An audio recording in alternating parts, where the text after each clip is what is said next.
Hi అండి, నేను మీరాని. Welcome back to our channel Amma వంట.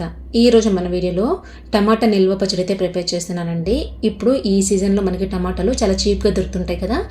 మనము ఈ విధంగా టమాటా నిల్వ పచ్చడి ప్రిపేర్ చేసి పెట్టుకుంటే 6 మంత్స్ వరకు బాగా ఫ్రెష్గా ఉంటుందండి. అలాగే ఫ్రిడ్జ్లో కూడా స్టోర్ చేసుకోవచ్చు.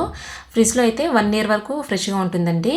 ఇప్పుడు మనము పక్కా కొలతలతో 1 కేజీ టమాటాతో ఎలా ప్రిపేర్ చేసుకోవాలో మన వీడియోలో అయితే చూసేద్దాం. ముందుగా ఈ టమాటా నిల్వ పచ్చడి కోసం ఇక్కడ నేను 1 కేజీ టమాటాలని తీసుకొని బాగా క్లీన్ చేసుకొని పొడి క్లాత్తో బాగా తుడిచేసుకోవాలి. తుడుచుకున్న తర్వాత ఫ్యాన్ కింద ఒక 2 అవర్స్ వరకు అలాగే గాలికి వదిలేయాలండి. తర్వాత మనము ఈ విధంగా ముక్కలుగా కట్ చేసుకొని పక్కన పెట్టుకోవాలి. అసలు తడి అనేది లేకుండా ఈ విధంగా ఆరబెట్టుకున్న తర్వాత మీడియం సైజ్గా ముక్కలుగా కట్ చేసుకొని పక్కన పెట్టుకోవాలండి.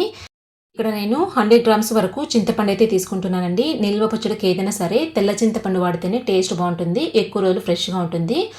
అందులో ఉండే పీచు పిక్కులు అన్నీ తీసేసి క్లీన్ చేసుకొని పక్కన పెట్టుకోవాలండి. తర్వాత స్టవ్ ఆన్ చేసుకొని ప్యాన్ పెట్టుకున్న తర్వాత అందులో 1 టేబుల్ స్పూన్ మెంతులు, 1 టేబుల్ స్పూన్ జీలకర్ర వేసి బాగా ఫ్రై చేసుకోవాలండి. లో ఫ్లేమ్లో పెట్టుకొని దోరగా ఫ్రై చేసుకోవాలి. మాడిపోతే టేస్ట్ బాగుండదండి. అందులోనే 2 టేబుల్ స్పూన్స్ వరకు ఆవాలు కూడా వేసుకొని బాగా ఫ్రై చేసుకోవాలి. ఈ విధంగా లైట్గా ఫ్రై చేసుకున్న తర్వాత సపరేట్గా తీసేసుకోవాలండి.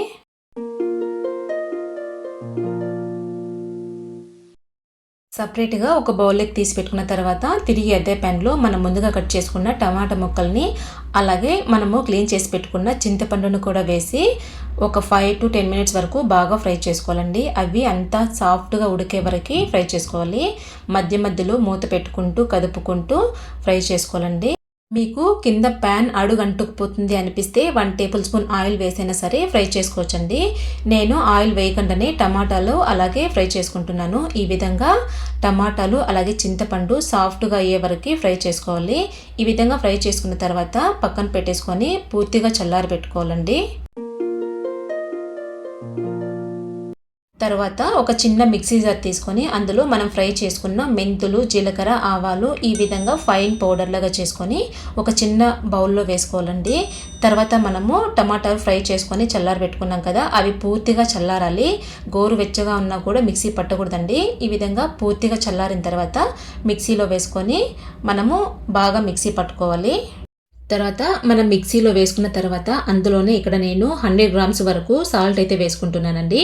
ఇది రాళ్ళ ఉప్పు ఫ్రై చేసి పౌడర్ లాగా చేసి తీసుకుంటున్నాను. టేస్ట్ అయితే చాలా బాగుంటుంది రాళ్ళ ఉప్పు వేయడం వల్ల.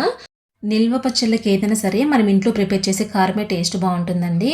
నేను ఇక్కడ ఎండుమిర్చి తెచ్చి ఎండేసి పౌడర్ లాగా చేసుకున్నాను. ఇక్కడ నేను 100 గ్రామ్స్ వరకు కారం అయితే వేసుకుంటున్నానండి.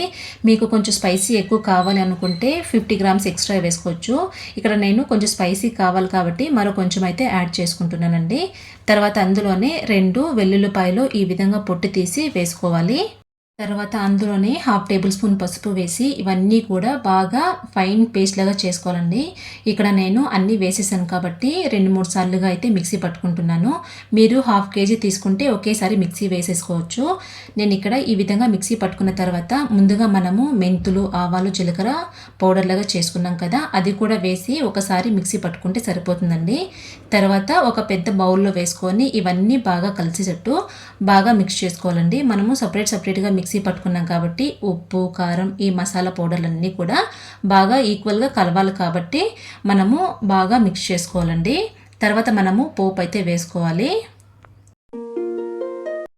మనము పచ్చళ్ళకి ఏదైనా సరే నువ్వుల నూనె లేకపోతే పల్లి నూనె అయితేనే టేస్ట్ బాగుంటుంది, ఎక్కువ రోజులు ఫ్రెష్గా ఉంటుందండి. ఇక్కడ నేను 250 గ్రామ్స్ కప్తో 2 కప్స్ అయితే తీసుకుంటున్నాను. 500 గ్రామ్స్ వరకు నేను ఇక్కడ పల్లి నూనె అయితే తీసుకుంటున్నానండి. అందులోనే 1 టేబుల్ స్పూన్ మినపప్పు, 1 టేబుల్ స్పూన్ పచ్చిశనగపప్పు, 1 టేబుల్ స్పూన్ జీలకర్ర అలాగే 1 టేబుల్ స్పూన్ ఆవాలు కూడా వేసి బాగా ఫ్రై చేసుకోవాలండి. మీడియం ఫ్లేమ్లో పెట్టుకొని ఈ విధంగా కొంచెం కలర్ చేంజ్ అయ్యే వరకు ఫ్రై చేసుకుంటే సరిపోతుందండి. తర్వాత అందులోనే 4 లేక 5 ఎండుమిర్చి, పొట్టు తీసిన వెల్లుల్లిపాయలు ఒక 6-7 అలాగే 1/2 కప్పు వరకు కరివేపాకు కూడా వేసి బాగా ఫ్రై చేసుకోవాలి. 1 టేబుల్ స్పూన్ ఇంగు కూడా వేసుకోవాలండి. ఇంగు వేయడం వల్ల టేస్ట్ చాలా బాగుంటుంది. ఇవి పచ్చివాసన పోయే వరకు బాగా ఫ్రై చేసుకోవాలి. పచ్చడి ఎక్కువ రోజు నిల్వ ఉండాలి అంటే కంపల్సరీ కరివేపాకు పచ్చిదనం అనేది ఉండకూడదండి. అందులో ఉండే చెమ్మంతా పోయే వరకు బాగా కొంచెం క్రిస్పీగా అయ్యే వరకు ఫ్రై చేసుకుంటేనే నిల్వ ఉంటుంది.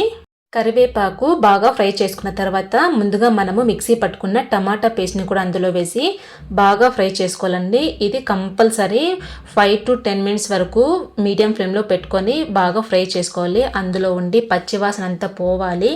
అప్పుడే టేస్ట్ బాగుంటుంది, ఎక్కువ రోజులు ఫ్రెష్గా ఉంటుందండి. ఇక్కడ చూసారా ఆయిల్ చాలా ఎక్కువగా అనిపిస్తుంది. మనం ఈ విధంగా మిక్స్ చేస్తూ ఉంటే ఆ ఆయిల్ అంతా కూడా పచ్చడి అబ్జర్వ్ చేసుకుంటుంది.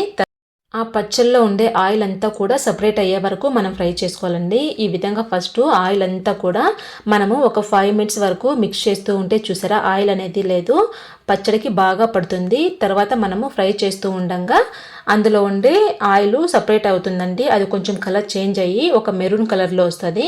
అప్పుడే పచ్చడి అనేది పచ్చివాసన లేకుండా బాగా ఫ్రై అయినట్టు. చూసారా ఆయిల్ అనేది పైన తేలుతూ ఉంది కదా, ఈ విధంగా ఆయిల్ పైకి తేలే వరకు మనము ఫ్రై చేసుకుంటే సరిపోతుందండి. చూసారు కదా టమాటా నిల్వ పచ్చడి ఎలా చేసుకోవాలో తప్పకుండా మీరు కూడా ఒకసారి ట్రై చేయండి. ఫస్ట్ టైం ప్రిపేర్ చేసే వాళ్ళు కూడా చాలా ఈజీగా చేసుకోవచ్చండి. కాకపోతే పక్కా కొలతలతో చేసుకోవాలి, ఎక్కువ తక్కువ లేకుండా. ఈ వీడియో మీకు నచ్చినట్టయితే ఒక లైక్ చేయండి, షేర్ చేయండి, సబ్స్క్రైబ్ చేసుకోండి. ఇలాంటి మరిన్ని టేస్టీ రెసిపీస్ కోసం అమ్మ వంట ఛానల్ సబ్స్క్రైబ్ చేసుకోండి. Thank you for watching.